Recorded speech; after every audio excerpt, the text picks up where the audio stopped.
आ जाइए मेरे शेर शेरनियों, आप सभी का दिल खोल के स्वागत है।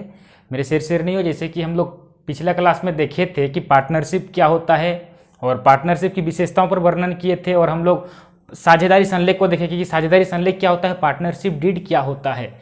आज हम लोग साझेदारी के बारे में कुछ इंपॉर्टेंट पॉइंट को देखते हैं, जो इंपॉर्टेंट महत्वपूर्ण बिंदु है उसको देखते हैं।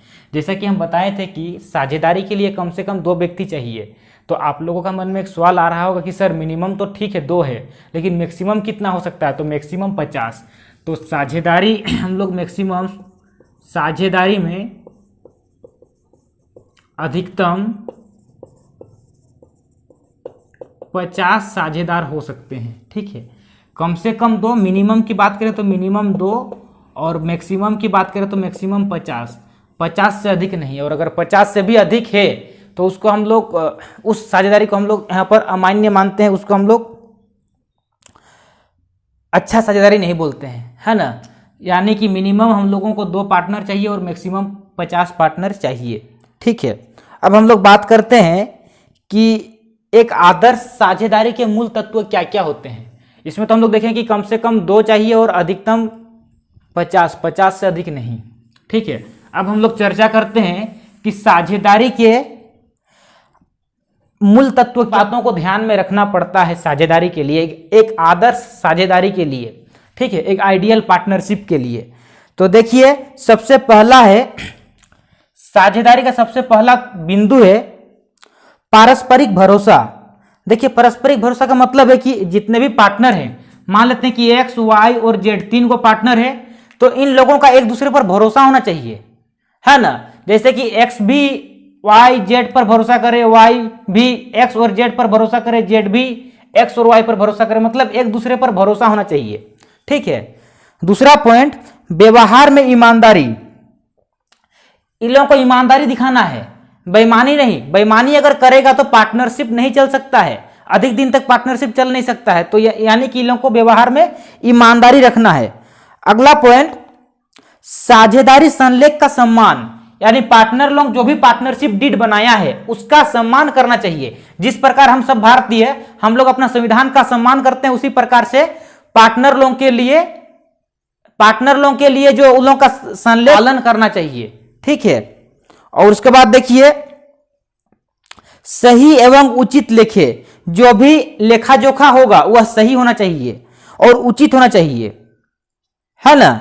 और अगला पॉइंट देखिए, सही खाते एवं पूर्ण सूचना प्रदान करना, यानी कि जो भी इंफॉर्मेशन है एक दूसरे पर शेयर करना है। मान लेते हैं कि एक्स, वाई और जेड में जेड कम पढ़ा लिखा है, जेड उतना पढ़ा लिखा है नहीं, मान लेते हैं पढ़ा लिखा नहीं है, तो ये तो अपना जान नहीं सकता है कि बैलेंस शीट को देख के नहीं जान सकता है, मतलब ये तो उसमें इसको अकाउंटिंग का तो नॉलेज है नहीं, पढ़ा लिखा है नहीं। तो जो भी पढ़े लिखे हैं इन लोगों का फर्ज है कि इसको भी बताना कि देखो हम लोग का खाता, ये हम लोग का इस वर्ष का इतना प्रॉफिट हुआ, इतना हानि हुआ, जो भी हुआ, मतलब एक दूसरे को साझा करना है ना। ऐसा नहीं कि तुमको नहीं जानना है, ऐसा नहीं करना है, बताना, सबको बताना है। अच्छा, तो इस प्रकार से हम लोग देखें कि पार्टनरशिप के मूल तत्व जो है, इनके मूल तत्व है, और इन मूल तत्वों को ध्यान में रखते हुए पार्टनरशिप किया जाता है। और अगर इन मूल तत्वों का पालन नहीं हो रहा है तो एक आदर्श साझेदारी नहीं हो सकता है। ठीक है, अब हम लोग बहुत ही इंपॉर्टेंट पॉइंट पर चर्चा करते हैं, जिसका नाम है आपका limited liability partnership. Limited liability partnership. तो जैसे कि हम लोग कल देखे थे कि पार्टनरशिप में पार्टनर लोगों का असीमित दायित्व होता है, बहुत सारा दायित्व होता है। तो यहां पर उसको देखते हुए कि देखिए, मान लेते हैं कि एक्स वाई जेड है ना, एक्स वाई जेड है। अब मान लेते हैं कि एक्स वाई जेड एक ऐसा पार्टनरशिप शुरू करना चाहता है कि जिसमें इन लोगों का असीमित दायित्व नहीं बल्कि सीमित दायित्व हो। तो उसके लिए लिमिटेड लायबिलिटी पार्टनरशिप का शुरुआत किया गया, है ना। इसको हम लोग बोलते हैं सीमित दायित्व साझेदारी। सीमित दायित्व साझेदारी। तो सीमित दायित्व साझेदारी क्या होता है? तो देखिए,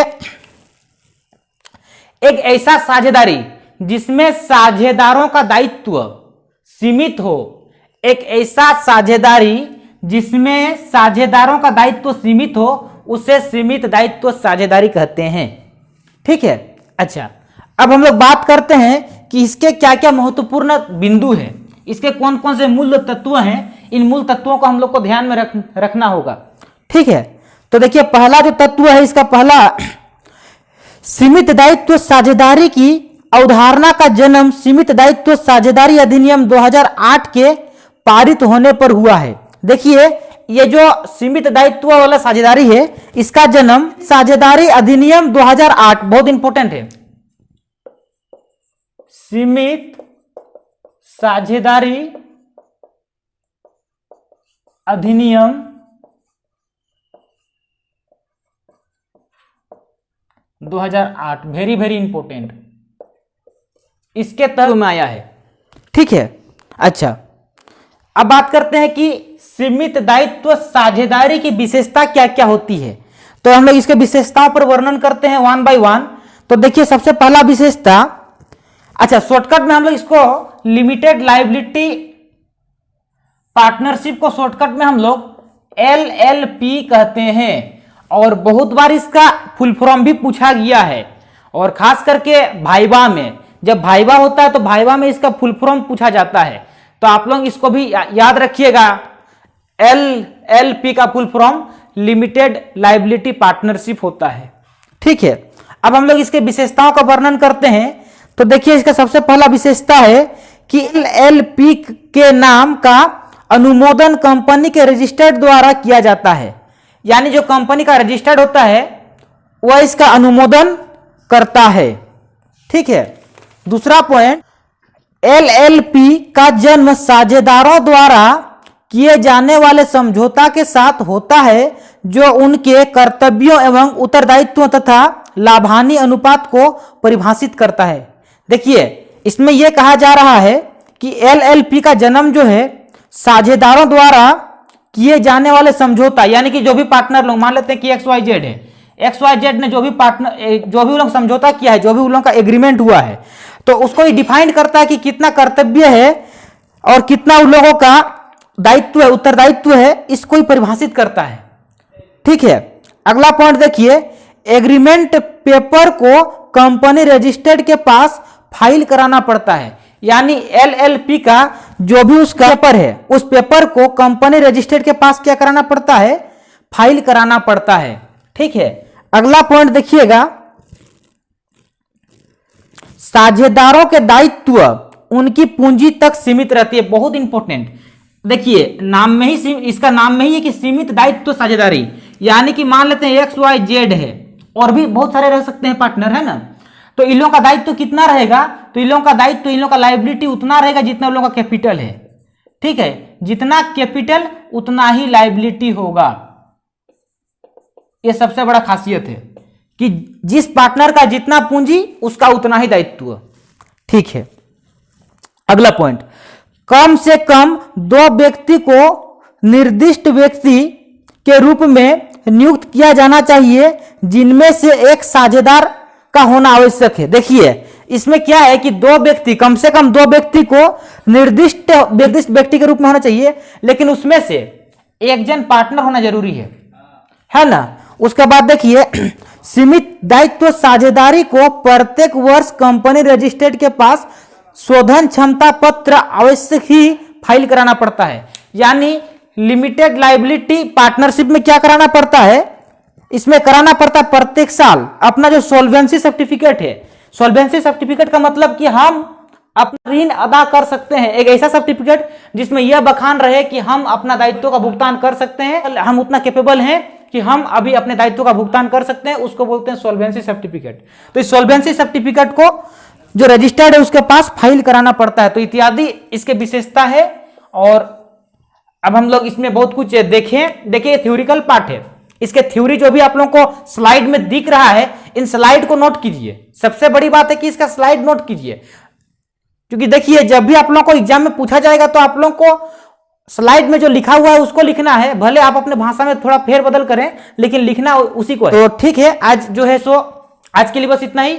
अगला वीडियो में हम लोग देखेंगे इसके, और 2-4 को वीडियो मिलेगा थ्योरी को समझाएंगे और थ्योरी को पूरा समझने के बाद हम लोग क्वेश्चन का प्रैक्टिस करेंगे। तो मेरे प्यारे शेयर नहीं हो, आप लोग को अगला वीडियो जल्दी मिलेगा। तब तक घर में रहें, सुरक्षित रहें, अपना ख्याल रखें, अपनों का ख्याल रखें और चैनल को थोड़ा सब्सक्राइब करके शेयर जरूर कर दीजिए। धन्यवाद।